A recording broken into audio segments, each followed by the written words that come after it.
Good evening, ladies and gentlemen. Tonight's story is called Bet. Enjoy. Timothy Bell, half asleep and quite drunk, sat bent over on a bar stool, eyeing his drink. His pants, torn at the knees, hung low across his hips. His shoulders drooped with the weight of the musty gray coat that surrounded them. The lengthy, dark curls on his head fell over his brown eyes. His disheveled look made him appear older and scrawnier than he really was.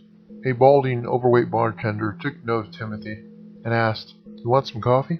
Timothy shook his head and continued to stare at his drink. "Okay, I'm heading to the John.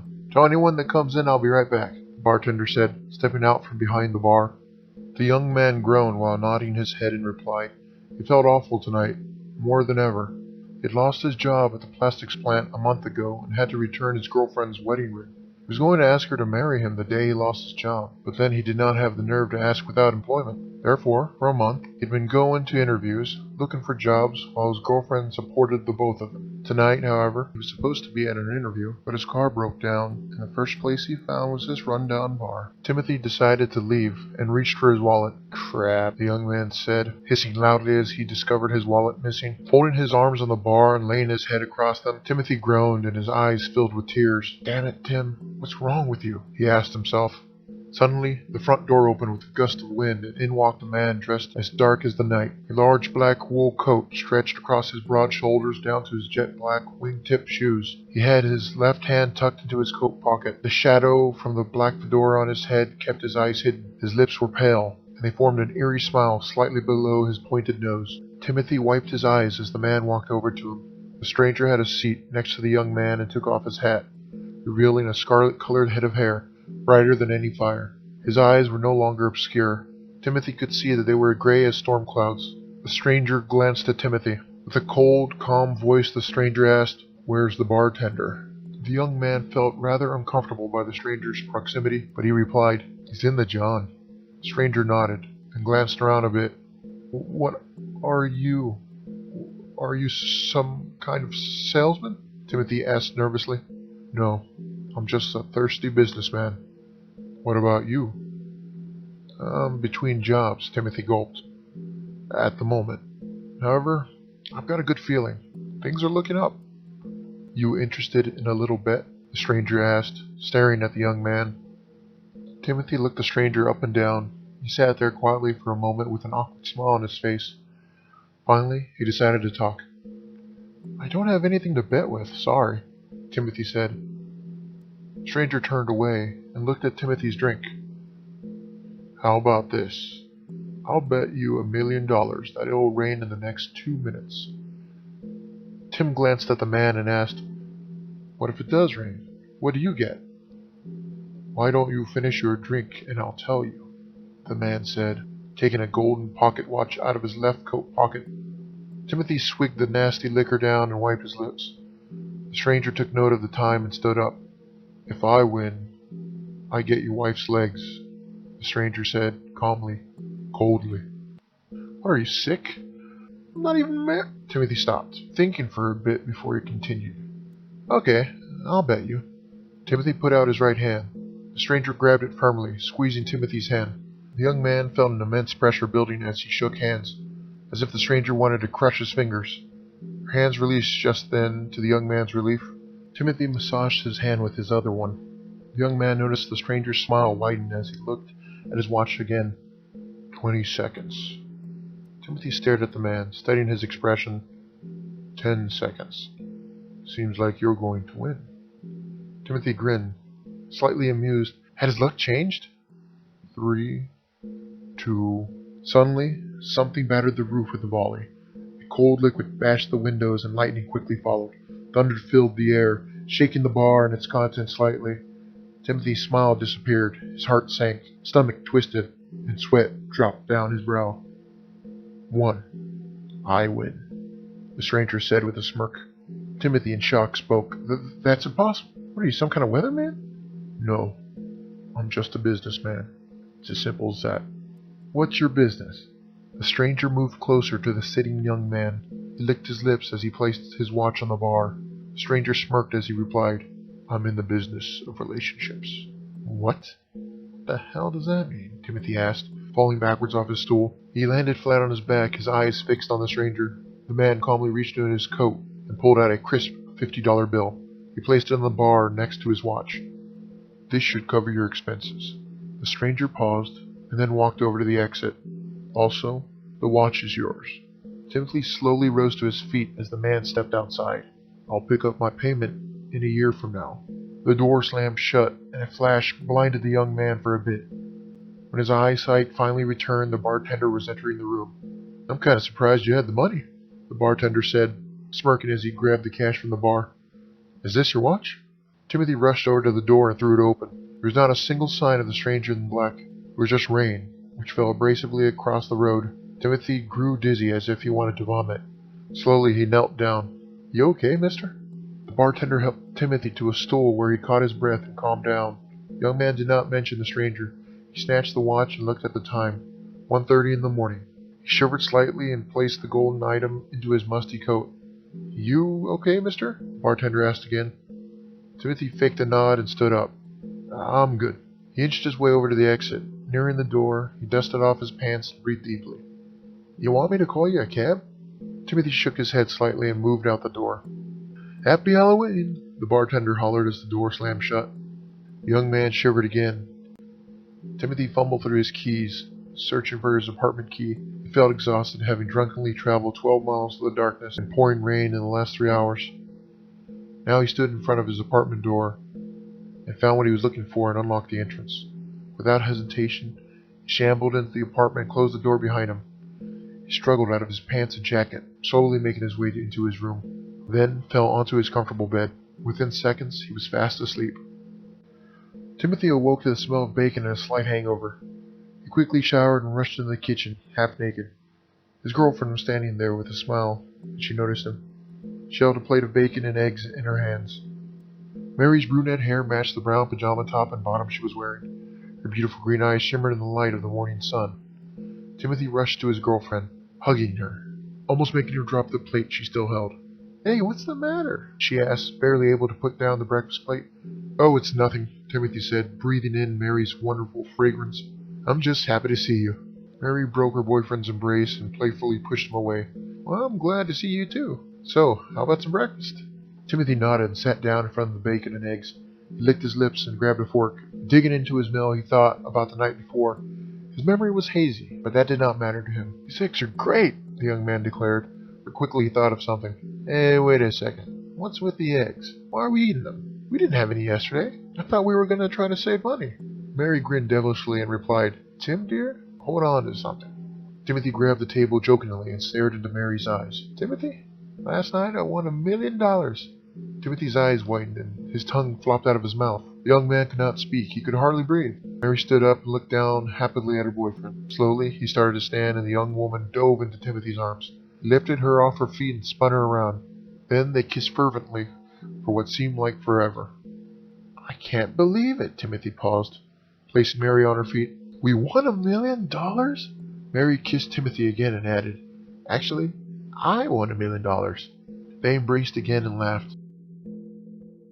It was a wonderful day for the both of them. Collecting their money and posing for the newspaper headline photos, they enjoyed the rest of the day together. Mary, baby, where are my keys? Timothy asked, rummaging through the sofa cushions. Mary appeared at the kitchen doorway. Well, you usually leave them on your desk. Have you checked there? Timothy nodded, walking toward his desk. Mary joined him and helped him in his search. A moment later, she tapped his shoulder. You were looking for these? Timothy reached out and took the silver keys. Moving closer to Mary, he kissed her on the forehead and hugged her. Mary gave him an odd look and asked, Why all the affection today? The cheerful young man stood back and replied, Well, I'm just happy is all. It's been a whole year since we won the money and 6 months since we married. I still can't believe we did it. It feels like a dream. A wonderful dream, isn't it? I almost can't believe it myself. Timothy glanced at the nearby clock and was surprised at the time. Oh, Mary, geez, I'm late for work. I'll see you tonight. We'll have dinner at that little Italian place, okay? Mary nodded and kissed her husband before he hurried away. She stood there for a moment by the window. She watched Timothy get into their Mercedes and drive off. A feeling of dread swept over her. 1 year after winning the $1 million, Timothy had found another job. a better one, and had finally married his high school sweetheart. He felt wonderful, but at the same time, something about today was troubling him. Timothy got through the rest of his workday and later returned home. His wife had dressed up, showing her beautiful figure in a bright red gown. They went out for dinner and enjoyed the time. But when they returned home, they both became silent. The couple entered their home, locking the front door behind them. They moved upstairs and stopped at the foot of their bed. Timothy embraced his wife and they kissed.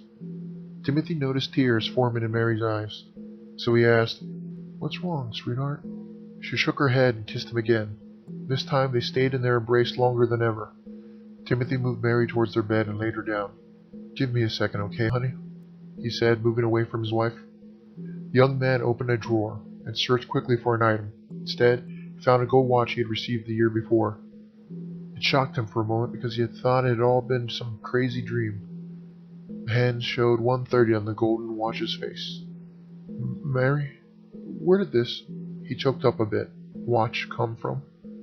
His wife sat up on the bed and replied, "I found it in that coat of yours a while back. I put it away for safekeeping. Why, was that wrong?" Timothy, his face serious, turned to his beautiful wife, watch in hand. "Last year some strange creep gave this to me. He told me something terrible would happen that I won't repeat." Suddenly, Mary jumped from the bed and looked at her husband frightfully. She backed away from him, now standing close to the window. The young woman turned and stared outside. She noticed a black man entering the driveway, causing shivers to dance up and down her spine. "I met a man last year too," Mary spoke in whispers. "You know, the night of that terrible rainstorm? We met at the checkout line. I was paying for our groceries, but it turned out I didn't have enough money. Luckily, I guess for me, this man behind me in black offered to pay for food and a lottery ticket I wanted.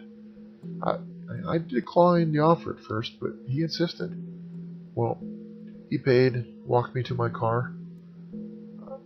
He let me use his umbrella. We talked for a little bit while he helped me put his bags in the trunk. Just as he finished, she said something I'll never forget. Trying hard to mimic the man with the cold voice, she continued, "I bet you anything that you'll win $1 million tonight." That is what he said. He just wanted to make a little bet. So I said okay, and asked him what he meant by that. He said, "I'll give you anything if that lottery ticket in your pocket is worth $1 million. I told him it is not. I already checked. It's weird though, because I think he looked worried there for a second. However, he just shook his head and asked me what I wanted. I told him I wanted you, Timothy. I wanted your heart. I wanted you to marry me. He told me to wait for a year and I would get what I desired." Mary looked at Timothy, her eyes watered again as she spoke. "I would get what I wanted, but it would come at a cost." Mary's hands trembled as she raised them to her face. "It was scary, you know, how he said it. He had a creepy smile, Timothy," she spoke, her voice trembling. "Then he left in a hurry, but he dropped something. It was a lottery ticket, a real winner." Mary looked upset and turned away from her husband. Timothy stepped closer, but backed away suddenly. Mary, her entire body trembling, continued, "Timothy, honey, it's been a year." The two lovers jumped at the sound of the doorbell downstairs. They turned to the door. Mary rushed to her husband, squeezing him. Who could that be?" Timothy asked, stuttering. The pair slowly moved into the hallway and froze at the top of the stairs. The doorbell rang again, and the pair jumped again. "Wait here, I'll be right back," Timothy said, moving down the stairs. Again, the doorbell rang, and the young man jerked a bit. Nearing the door, he noticed a figure through the small pane glass of the door. It could not be him, Timothy thought as he grabbed the door handle. Swallowing what saliva he had left in his dry mouth, he unlocked the door and slowly opened it. "Hello, Timothy," the stranger in black said with his cold voice. "Are you pleased to see me?" Upon seeing the stranger for just a second, Timothy immediately slammed the door. He turned to his wife, at the same time moving towards the stairs. Timothy struck his hand out and yelled, "Mary, call the police!" The young man heard his wife scream, and he turned around quickly. Standing in the doorway was the stranger. His left hand was hidden away in his pocket. Now the smile on his face was gone, replaced with a sneer. "It's time for the payment," the stranger said, moving toward Timothy. "I hope I'm not too late. Tonight's been a bloody mess." Timothy swung at the man with a hard right, landing his fist directly on the stranger's chin. The man's face turned. He was lopsided. The black fedora on his head fell to the floor. The young man swung again, but missed. The stranger fell backward slightly. however, quickly caught his balance. Instantaneously, he drew out his left hand from his pocket, revealing a pistol. "Don't try that again," said the stranger. His expression was serious as he pointed the weapon at Timothy's face. The young man froze at the sight of the gun, and after a moment, the stranger led him upstairs. They entered the bedroom where Mary was desperately talking into the phone. The stranger fired the weapon into the air and ordered the woman to hang up, which she did. "I guess I'll do this quickly," the red-headed stranger said. "Now, Miss Bell, could you lay down on the bed for me?" Timothy, standing beside his wife, turned to her and shook his head.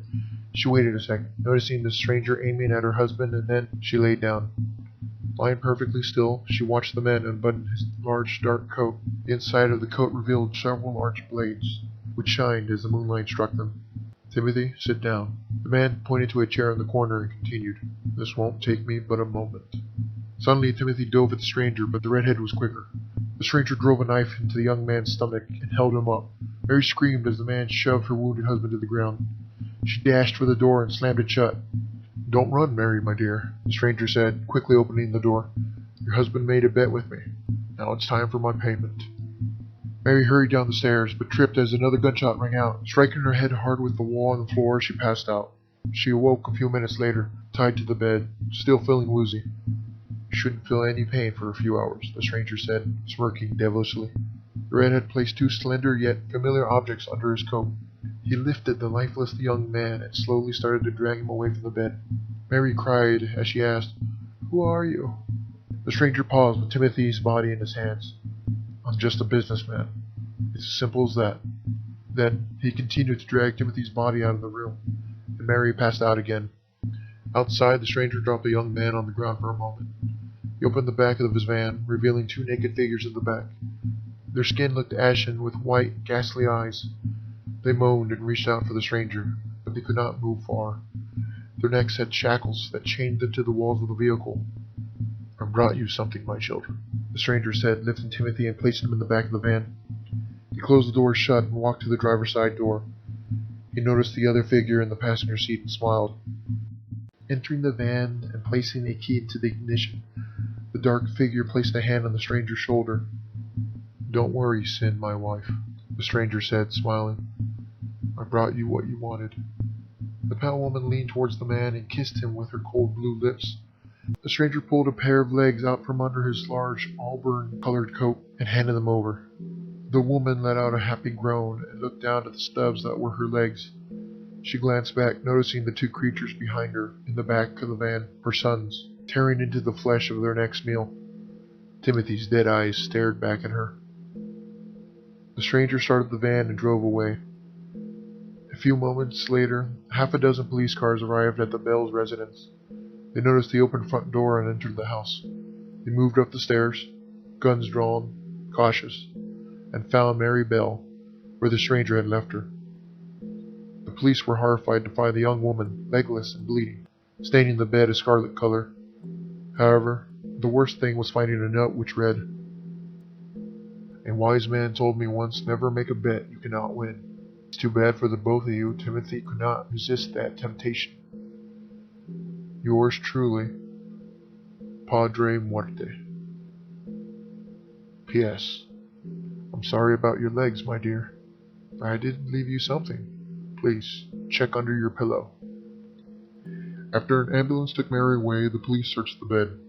There was a bloody lump, which they later found out was Timothy's cancer-stricken heart. The end.